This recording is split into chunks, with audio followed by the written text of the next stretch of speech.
Sometimes light comes out of dark. It's 19th of March 2020, and we may be looking at a sort of pivotal point this week in terms of the UK's response to this pandemic. The Prime Minister announced that schools have closed or will close. Um, my local cinema is now closed, so we're really starting to see the effects of this. I intend to make more videos as time goes on. This thing is going to absolutely dominate everything. So there'll be plenty of other scope for videos around this subject and how I'm feeling as time goes on. Um, I'm a little concerned about cabin fever setting in on some level, but not pure cabin fever because I've still got an internet connection. So anyway, what I want to talk about is just that light coming out of darkness.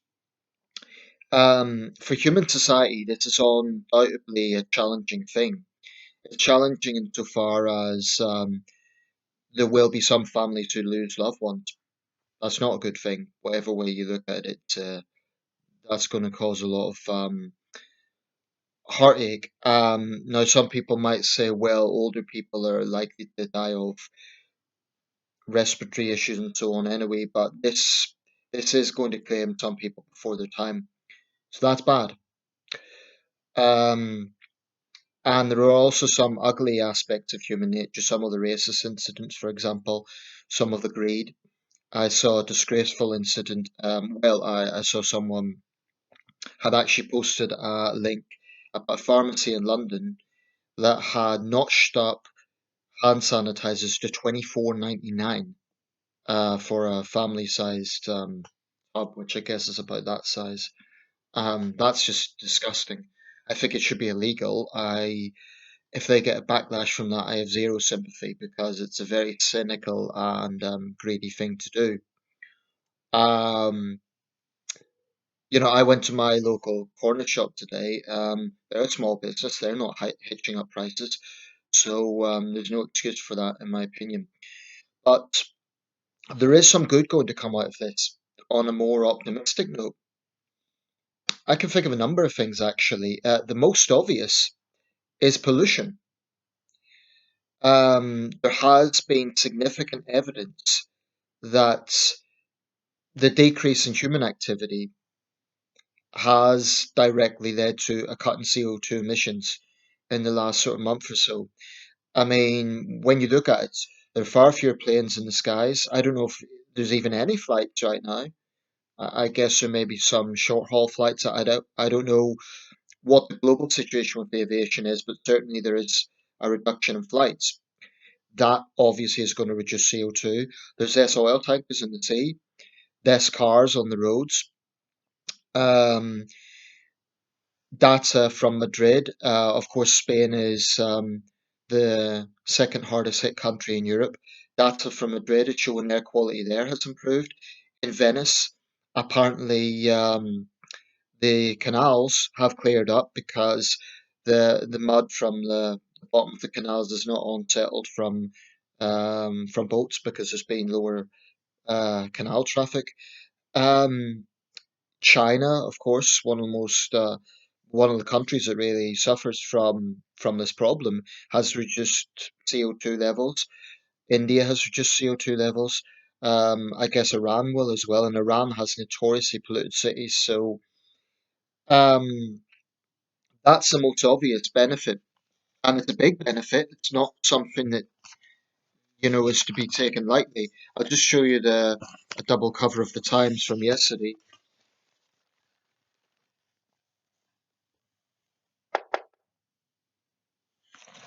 That image shows a little robot in Wuhan, um, in Hubei province. This is Waterloo Station yesterday, a few days ago anyway. Now, Waterloo Station, that's Britain's busiest termini. You can see there it's a lot more sparse than it usually would be. Um, I do sympathise with businesses. I do think it's an anxious time for them. With the Prime Minister not mandating closures, it's going to be hard for them to get insurance. And I understand I do have great sympathy with them. From a social perspective, like I say, I do think we need to be considerate of older people and alienation, loneliness, things like that that have been going on. A friend of mine who lives in the village of Bledsoe in Bedfordshire has said that the local council has been great. They've kind of got an effort together, distributing flyers with numbers and all useful information. So perhaps in rural communities where the impact may be less, there's going to be a community spirit. In cities and big towns, and let's not forget, Britain is an urban society.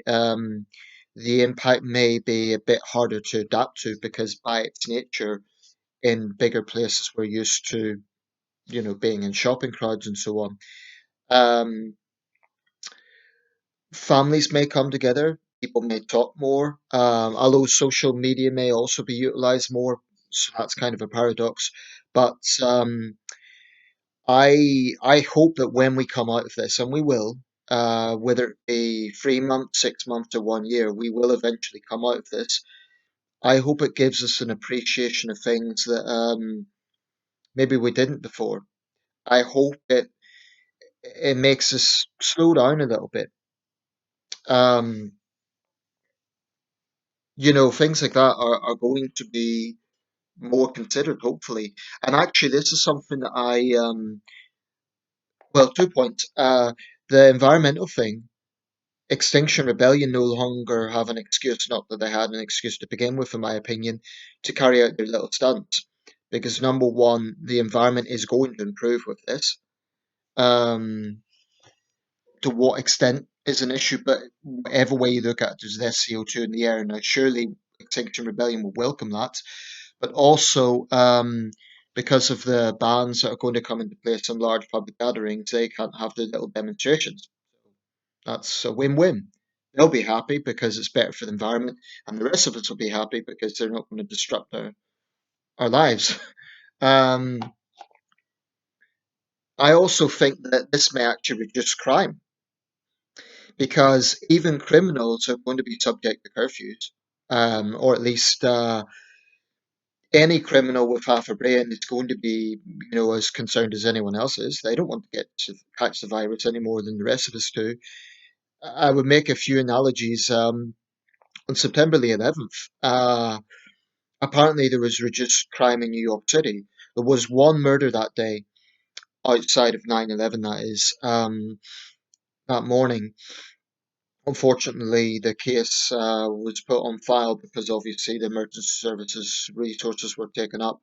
But the theory is even the criminals were watching the news, even gangs were watching the news.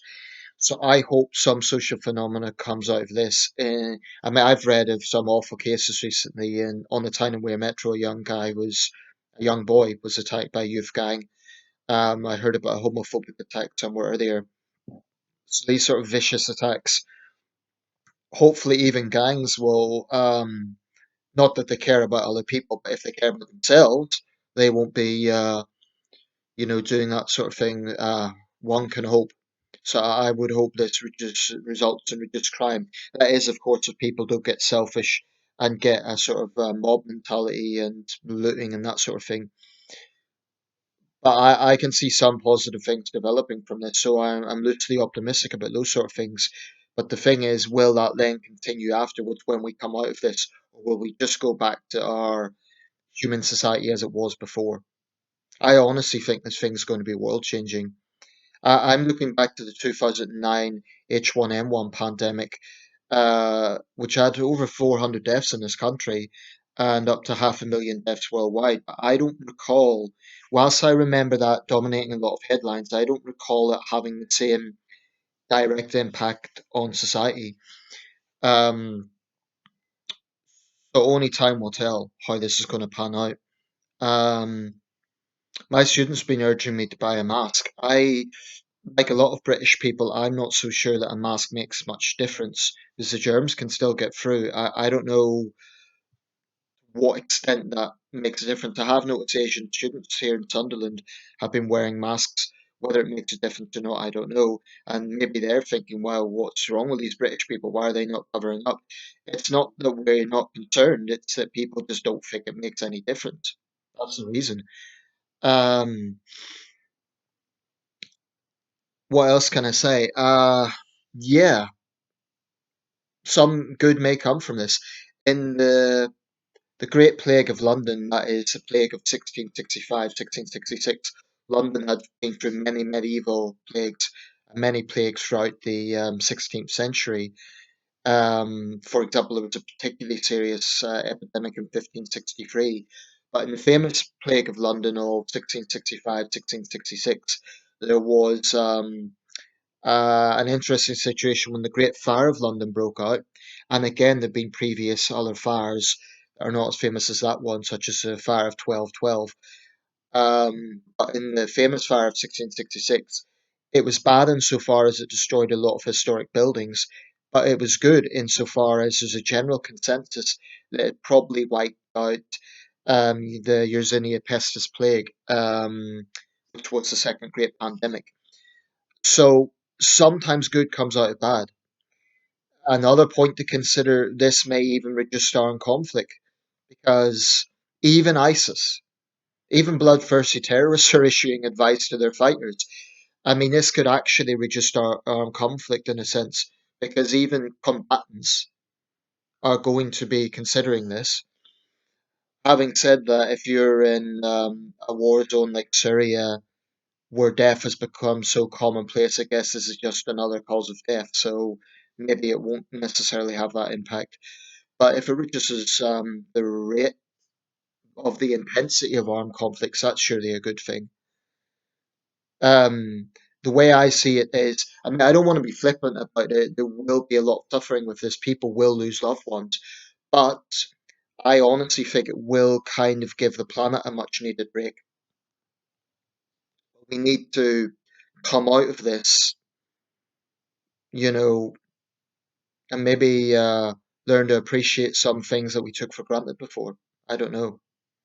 Let me know your thoughts on this side of it.